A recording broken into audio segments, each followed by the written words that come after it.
Hai semuanya, namaku Kimberly, dan 5 tahun yang lalu hidupku berubah selamanya setelah gebetanku menyentuhku. Waktu aku berusia 13 tahun, aku merasa aku punya segalanya. Aku punya sahabatku, aku cukup pintar di sekolah, dan sepertinya gebetanku juga tertarik kepadaku. Tapi satu acara di sekolah ini menghancurkan hidupku yang sempurna. Aku lagi berdansa, bersenang-senang dan tiba-tiba lagu romantis ini diputar. Gebetanku, Matteo, nyamperin aku dan ngajak aku berdansa bareng dia. Momen itu ajaib. Dia peluk aku erat pas aku mulai merasakan sensasi terbakar ini. Aku lihat wajah Matteo memutih seperti hantu. Dia merasa jijik, matanya penuh teror. Setelah beberapa saat, semua orang mulai berpaling, menganga saat melihatku. Beberapa gadis jahat tertawa dan berkata, "Iu, kamu kenapa?" Aku nggak paham apa yang terjadi. Matteo melepaskanku, melangkah mundur, dan melirik tangan dan bahuku. Kulitku sangat mengerikan. Semua bagian yang dipegang dia jadi bengkak. Aku lari menerobos kerumunan, tersandung balon. Aku nggak bisa lihat jelas karena air mata mengalir dari wajahku. Dan lari dari sana segera mungkin. Aku malu banget. Aku dengar tawa mereka di belakangku ngikutin aku. Sepanjang malam itu kayak mimpi buruk. Seiring waktu, kulitku menjadi semakin sensitif. Aku takut banget. Setiap kali temanku bakal meluk aku, ketat sedikit aja, kulitku bakal langsung bengkak dan aku harus segera pulang. Aku mulai kehilangan teman. Semua orang di sekolah ingat acara bodoh itu dan menjauhiku. Aku jadi takut sama semuanya. Takut keluar, takut kalau di alam maupun di tempat ramai. Ibuku sangat religius dan dia terus bilang kalau ini adalah hukuman Tuhan karena pakai baju yang terlalu terbuka. Tapi ayahku melihat kesengsaraanku dan memutuskan kita perlu pergi ke dokter. Dan puji Tuhan, dia bawa aku ke dokter dan aku ingat saat-saat cemas itu. Duduk di kursi, menunggu jadwal dan memikirkan semua teori gila itu. Ini mematikan nggak ya? Tapi aku nggak siap sama jawaban yang kudapat.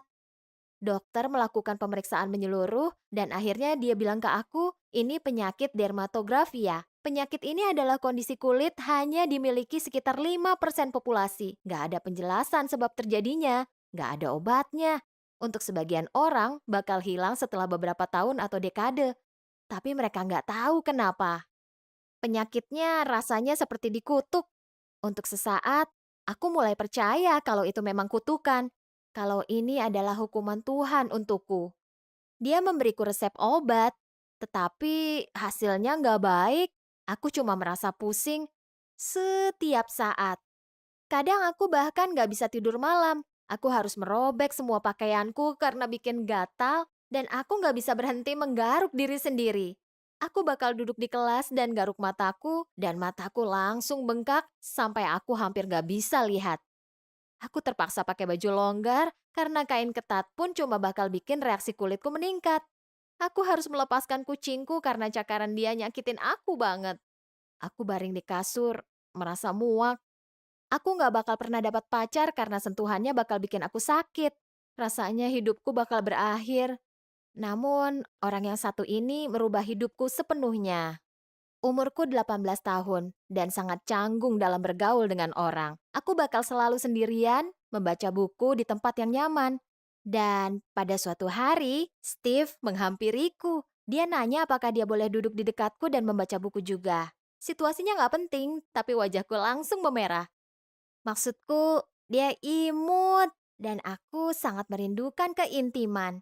Jadi hari demi hari dia bakal menghampiriku di taman yang sama dan kita bakal baca buku. Setelah beberapa lama kami mulai bicara dan dia ngajak aku kencan. Aku gugup banget. Aku nggak mau kasih tahu dia tentang rahasia besarku. Hari itu hari kencan kami. Aku pergi ke kantin dan mendapati dia lagi nungguin aku. Tersenyum. Tapi aku terus mikir, walaupun berjalan baik, walaupun dia cowok paling hebat di planet ini, aku nggak bisa nyentuh dia atau megang tangannya. Tapi hal paling aneh terjadi pas kencan kami. Kita lagi minum teh, ketawa terbahak-bahak, menikmati hidup kami. Pas dia tatap mata aku dan aku lihat tangannya mendekati tanganku. Aku lihat dan mulai gemetar. Kayaknya kalau dia lihat tanganku berubah jadi merah, bakal memalukan. Tapi aku nggak menghentikannya. Ujung jarinya menyentuh ujung jariku. Aku takut banget. Aku hampir teriak. Kayaknya dia lihat ketakutan di mataku. Dia nanya aku kenapa, dan aku akhirnya ngaku. Aku garuk tanganku dan tunjukin ke dia.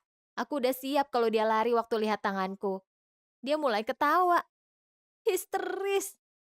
Aku merasa itu tuh bakal jadi akhir dongeng ini. Aku merasa wajahku memerah karena malu.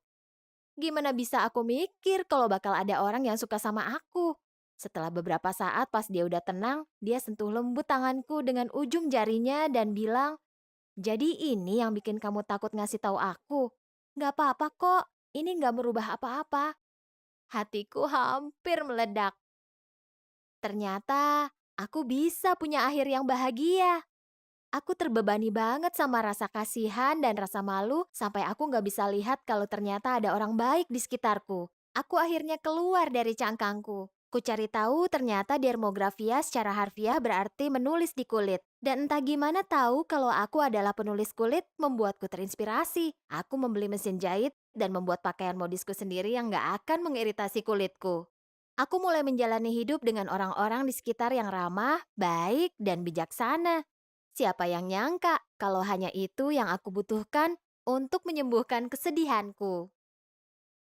Suka cerita tadi? Jangan lupa untuk like, komen, dan subscribe pada channel kami karena ada video baru setiap minggunya.